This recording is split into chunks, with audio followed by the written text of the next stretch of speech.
대한민국 선거 정말 조작된 걸까요? 아니면 이 모든 게 그냥 거대한 음모론에 불과한 걸까요? 민주주의의 가장 기본이라고 할 수 있는 선거의 신뢰 문제를 두고 지금 전혀 다른 두 개의 관점이 아주 팽팽하게 맞서고 있습니다. 오늘 이 첨예한 논쟁의 한가운데로 들어가 보겠습니다. 자, 이 질문에 대한 답을 찾기 위해서 우리는 두 주요 인물의 아주 치열했던 토론을 한번 따라가 볼 겁니다. 부정선거가 실제로 있었다고 주장하는 쪽과 그건 사실이 아닌 음모론이라고 딱 잘라 말하는 쪽의 대결이죠. 한쪽에는 부정선거의 증거가 차고 넘친다고 주장하는 전한길 대표가 있고요. 다른 한쪽에는 이런 주장들이 아무 근거 없는 음모론일 뿐이라고 반박하는 이준석 대표가 있습니다. 자, 이 두 사람의 논쟁은 크게 5가지 핵심 쟁점으로 정리해 볼 수 있습니다. 상식적으로 불가능해 보이는 투표수 이야기부터 시작해서 아주 거대한 음모론까지 각 쟁점을 하나씩 따라가다 보면 이 논쟁의 진짜 본질이 뭔지 그 그림이 보이기 시작할 겁니다. 첫 번째 쟁점은 정말 뭐랄까 충격적인 주장으로 시작합니다. 바로 한 지역구의 총 인구보다 투표한 사람 수가 더 많게 나왔다는 거예요. 부정선거를 주장하는 쪽에서 딱 내놓는 핵심 증거 중 하나가 바로 이 파주시의 한 투표소 사례입니다.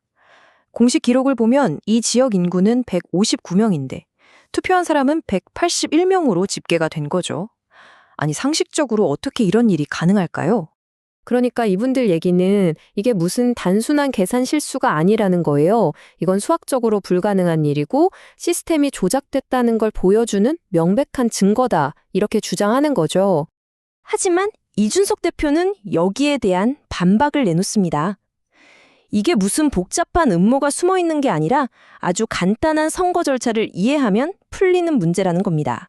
그 핵심이 바로 관내 사전 투표라는 제도인데요. 이게 뭐냐면 아주 간단합니다. 예를 들어 파주시 유권자라면 자기 주소지 투표소가 아니더라도 파주시에 있는 다른 사전 투표소에 가서 투표를 할 수 있다는 뜻이에요. 바로 이 제도 때문에 인구 159명인 곳에서 181명이 투표하는 게 가능했다는 설명입니다. 자, 이제 두 번째 쟁점으로 넘어가 보죠. 이번에는 눈으로 직접 볼 수 있는 증거. 바로 이 비정상적인 투표 용지들에 대한 이야기입니다. 이게 단순한 실수일까요? 아니면 정말 범죄의 증거일까요?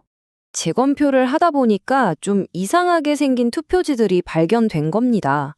뭐 배춧잎 투표지다, 일장기 투표지다 이런 별명까지 붙었는데요. 비판하는 쪽에서는 이 투표지들이 선거 당일 밤에는 없었는데 나중에 재검표할 때 갑자기 나타났다고 주장합니다. 이분들 주장의 핵심은 이거예요. 이렇게 결함이 있는 투표지들은 가짜다, 즉 위조된 투표지다. 증거를 보존하는 과정에서 누군가가 진짜 투표함이랑 바꿔치기 했다는 거죠. 여기에 대해서 이준석 대표는 이렇게 반박합니다. 아니, 수백만 장이나 되는 투표지를 그 짧은 시간에 고속으로 찍어내는데 어떻게 오류가 하나도 없을 수 있겠냐. 이건 그냥 자연스러운 인쇄 오류일 뿐이지 이걸 가지고 범죄 증거라고 하는 건 무리라는 거죠. 자, 이제 논쟁이 점점 더 커집니다. 지금까지는 뭐 투표수나 투표용지 같은 개별적인 유혹이었잖아요. 근데 이게 사실은 훨씬 더 거대하고 조직적인 음모의 일부라는 주장으로 확장이 돼요. 이게 과연 단편적인 사건일까요? 아니면 수십 년간 이어진 설계의 일부일까요? 이름하여 선거 맨해튼 프로젝트 이론입니다. 좀 거창하죠?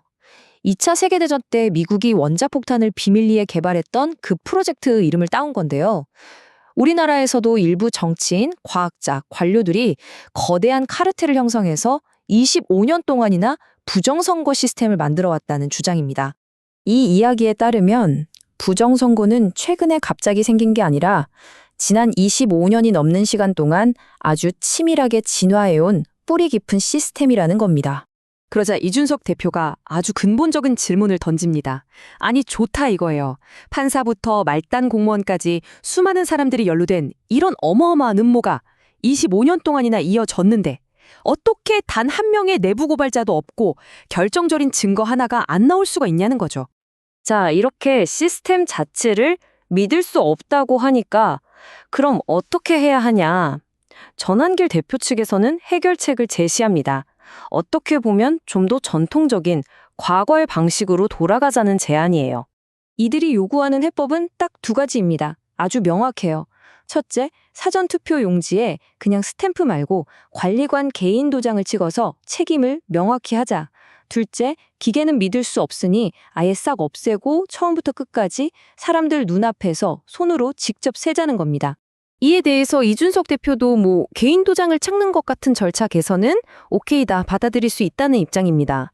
하지만 그게 이 불신이라는 근본적인 문제를 해결하지는 못할 거라고 봐요. 왜냐하면 이건 도장이나 기계의 문제가 아니라 그 밑에 깔린 음모론에 대한 믿음의 문제라는 거죠. 네, 바로 이겁니다. 결국 이 모든 기술적인 논쟁들, 그 이면을 들여다보면 훨씬 더 근본적인 문제와 마주하게 돼요. 바로 신뢰의 위기입니다. 이 논쟁의 진짜 본질은 대체 뭘까요?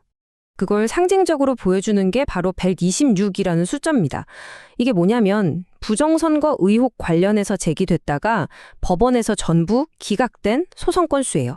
근데 보세요. 이걸 보고 한쪽에서는 거버라, 근거 없지 않느냐라고 하고 다른 한쪽에서는 사법부까지 한통속이라는 증거다, 이렇게 해석하는 겁니다. 같은 숫자를 보고 전혀 다른 결론을 내리는 거죠. 이게 바로 양쪽을 가르는 가장 결정적인 차이점인 것 같아요. 한쪽은 범죄가 일어났다는 걸 이미 전제로 깔고 그 증거를 확인하려는 거고요. 다른 한쪽은 정말 범죄가 있었나? 그 자체를 수사해야 한다는 입장이니까요. 출발선부터가 완전히 다른 거죠. 결국 이 토론에서 누가 이기고 졌는지는 어쩌면 중요하지 않을 수도 있습니다. 우리에게 남은 건 사실이나 증거만으로는 도저히 메울 수 없는 이 깊은 불신의 골, 그리고 민주주의라는 시스템 자체에 대한 믿음이 얼마나 약해질 수 있는가 하는 현실입니다. 자, 그래서 마지막 질문을 던지게 됩니다. 기술적인 증거도 법원의 판결도 통하지 않는 이 상황에서 한번 무너진 신뢰를 다시 쌓으려면 우리에게는 도대체 무엇이 필요할까요?